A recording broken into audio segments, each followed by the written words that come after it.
这是明凡的第一款 NAS。 明凡 N5， 明凡内部很早以前就在给我准备测试机了，但是这帮人不讲武德呀！前2天竟然突然直接上架开卖了，我可太喜欢这机器了。零售版3479，给大家开箱。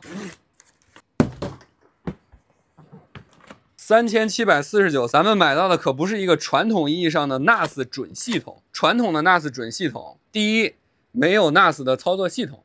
需要自己装，类似于装飞牛、黑群。第二，多数没有内存，多数没有系统硬盘。而这台 NAS 它是一个真正意义上的 NAS， 插上硬盘作为存储池就可以使用的磁吸式硬盘仓盖板，它竟然是一种半透明的，这个也少见啊！明凡传统异能可以用 NVMe 插槽转接成 U.2 接口，且 U.2 硬盘不需要额外供电。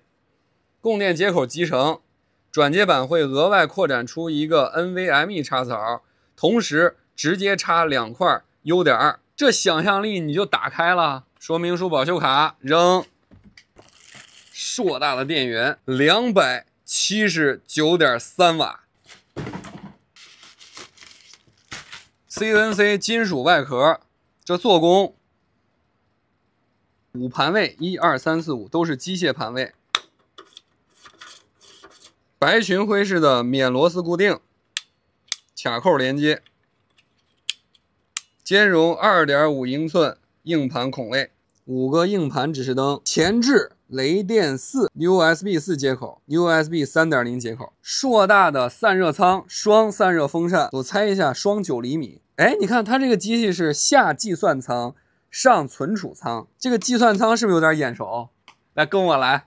这是老张现在正在服役的明凡01，是不是似曾相识？背部接口给大家看一眼。先说重点，支持一条16插的 PCIe 扩展 ，DC 接口 ，USB 2.0 LAN 1 LAN 2全是电口，看着平平无奇。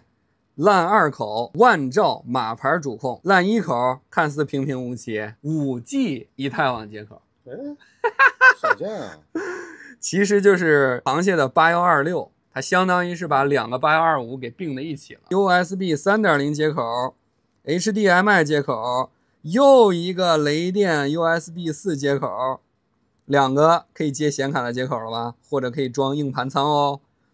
人家竟然还有迷你小主机传统异能 ，OQ Link 接口，不需要单独扩展，不占用 NVMe 插槽。 这个部分是专门给计算单元来散热。这台机器的参数非常有看点，所以我把它的参数表格打在屏幕上，我不一一细说了。但是希望大家能够暂停观看。一般这个时候我就要插硬盘开机了，对不对？但是今天这个不一样，我先给你拆机。我靠！它的计算单元是托盘式设计。首先，这硬盘仓和这个主机。 它中间得有个接口接呀，对吗？咱一般拉出来之后不还有根线吗？你看，全模块化。那将来出了300系列，托盘一换，300来了。因为这是完整的计算单元，所以你也可以把它淘汰成软路由、迷你小主机，因为你可以外接显卡呀。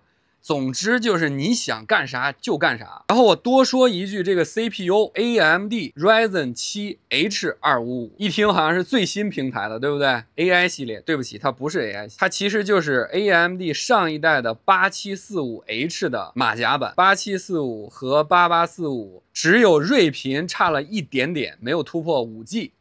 第二就是 GPU 核心频率低了一点点 ，N5 Pro 相比 N5， 唯一区别就是 CPU。N5 Pro 的那个 CPU 是真的 AI 系列处理器 ，AI 9HX 370。OK， 说完了，咱们来看计算单元的内部，和 MS01、MS A1、A2 基本一致。存储单元舱自带单独的散热风扇。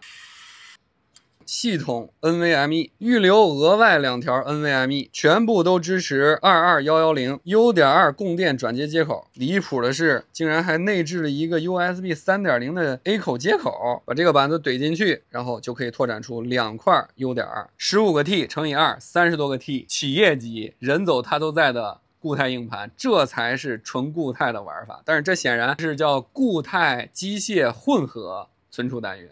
我去，计算单元的正面双 DDR5 内存插槽，预装单条16G5600 PCIe 插槽，但注意是矮版啊，所以玩虚拟机的小伙伴嫌2个网口不够，说出4个万兆光口，跟玩一样。咱们就保持原始状态给大家测试。咔嚓。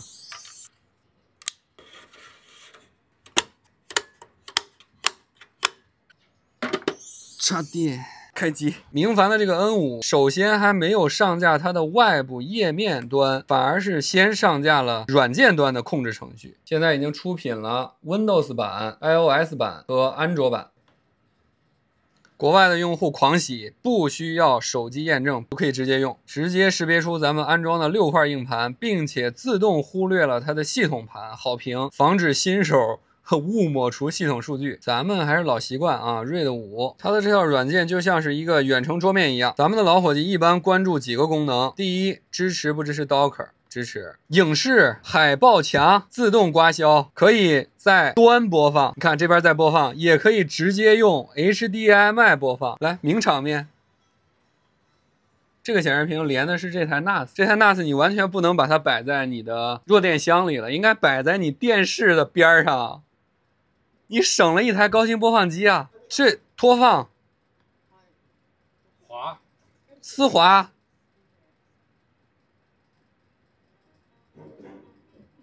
不能更丝滑了，牛逼！智能相册、人脸识别、场景、地点，还可以直接用字儿搜图。拿下载中心在这儿，支持网页下载、BT 下载、磁力下载，还支持种子文件。这是啥？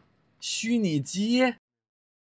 支持私有云，在公网中直接共享，不用关心什么内网穿透，局域网文件共享，支持 SMB、FTP、NFS、DLNA 和 WebDAV。SMB 还可以单独开启 NT1 版本、SMB2 版本和最新的 SMB3 版本。文件备份，人家出厂就带了，可以自动备份电脑本地的文件夹，自动同步。哎，它还没有市场，谁说不支持时间机器的？你说的呀？我说的，支持时间机器备份，多用户管理，支持系统休眠设置，自动设定开关机计划，网络还支持链路聚合。国外的小伙伴拿全球语言，暂时还没有做 UPS 功能啊。要我说，唯一缺点就是虽然支持 Docker， 但是不支持应用中心，这个生态可能还需要慢慢的建。咱们给他点时间，至少这一出手就是高手水平了。大家还关心手机端的一个情况，应用是跨平台的，影视可以直接投放到 HDMI， 可以在手机端播放，可以全屏。咱们肯定关心的是手机端的文件备份，相册自动备份，通讯录自动备份，文档按分类自动扫描本机所有文件自动备份，微信图片下载自动扫描自动备份，录音、音乐、电子书、短视频，它会自动把小于20兆的视频分类成为短视频。文件夹备份，可以添加手机的任何一个目录自动备份。这是手机端的音乐功能，不管是公网还是内网，都能直接播放 NAS 里的音乐。接下来我们测个速，拷贝测试 1.07 GB 每秒，一条直线。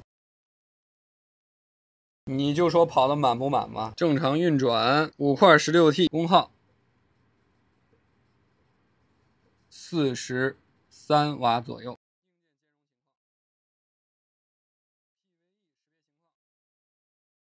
这明凡是没钱了吗？我是真的想明白，这么好的产品，他为什么不花钱做点推广呢？请点像老张是大佬，100万博主给他们吹一吹。硬件太顶，软件超出预期，因为本来预期就不高嘛。做硬件的公司做软件，你别说，这可能还真是飞牛官方硬件发布之前的一个王炸。